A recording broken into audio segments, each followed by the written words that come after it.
They are ravagers of time, and essentially their desire is destruction and death. They faced the Doctor before and they feed off chaos. He can really read people unbelievably well and predict what they will do. He's kind of as crafty as they come. You know, one's got a blue head, one's got a red head, and you're literally in the middle of a scene and there's an alien there. Swarm and Azure are there in front of you. I think at this moment in time, Swarm and Azure are still a bit of an enigma to the Doctor, because there's obvious context, because especially Swarm teases this previous relationship continually, knowing full well I don't know who he is.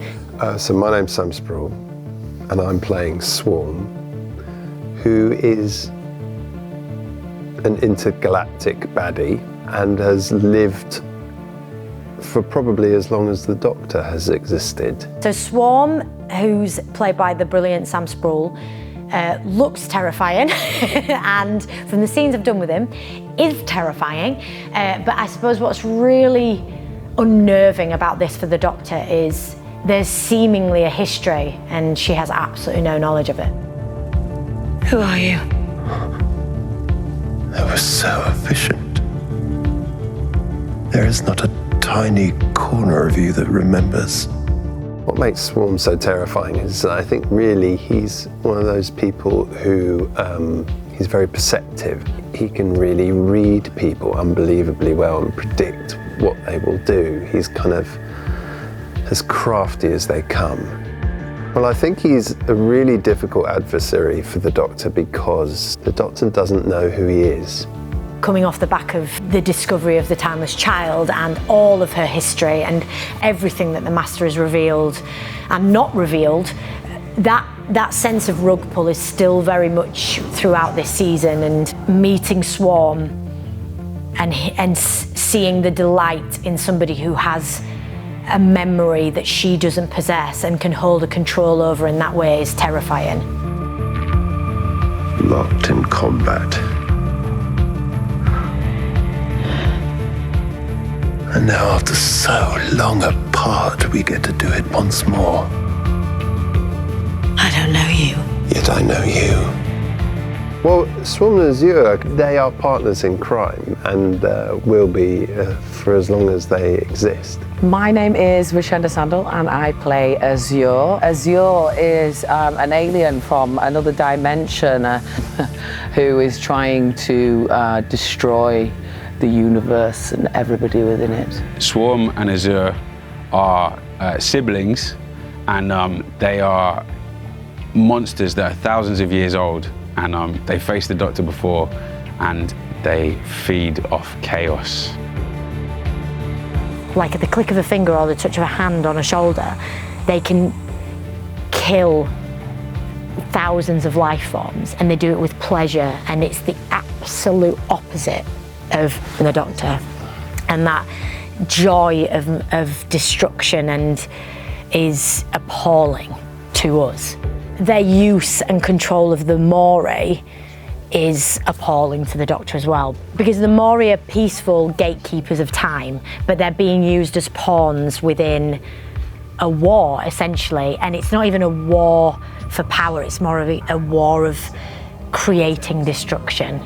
The Mori are a race of women, essentially. They help to control time, they help to regulate time. I see them as a kind of, imagine you have a kind of filtering system for the waterworks. Well, they are the filtering system for time in the galaxy. Their costumes are quite embellished, powerful, stylish, fashionable, vain and cruel. And all that has to come out in their costumes, and so they're made in house, and they're very tailored, they're very bejeweled, and very striking. And what they do is they look very pretty, but their characters are pure evil. My costume is a beautiful piece. It's very sci-fi.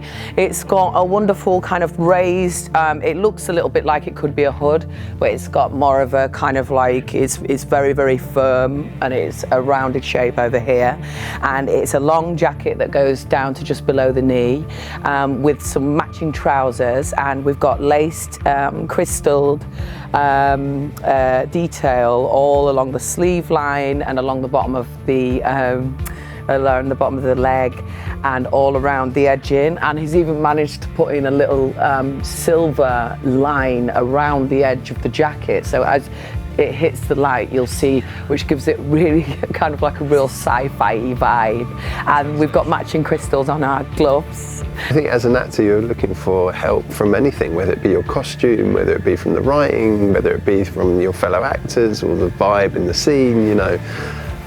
You try and get help from anywhere, and yeah, the costume gives you a kind of, you know, just being on raised heels makes you do stuff that you wouldn't do normally.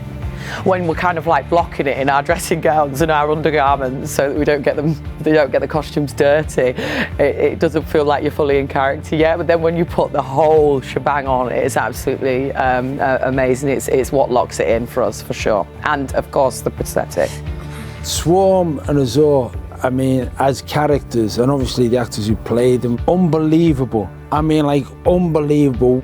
And you're literally in the middle of a scene and there's an alien there, Swarm and Azure are there in front of you. The performance that they give, considering that they've been in since 4 o'clock in the morning getting made up, is staggering. 3. When I click my fingers, the full force of time will blast through them. How many seconds will their bodies be able to take before they die, Doctor? 2. Stop. You don't have to do this. Tell me what you want. 1. All in good time.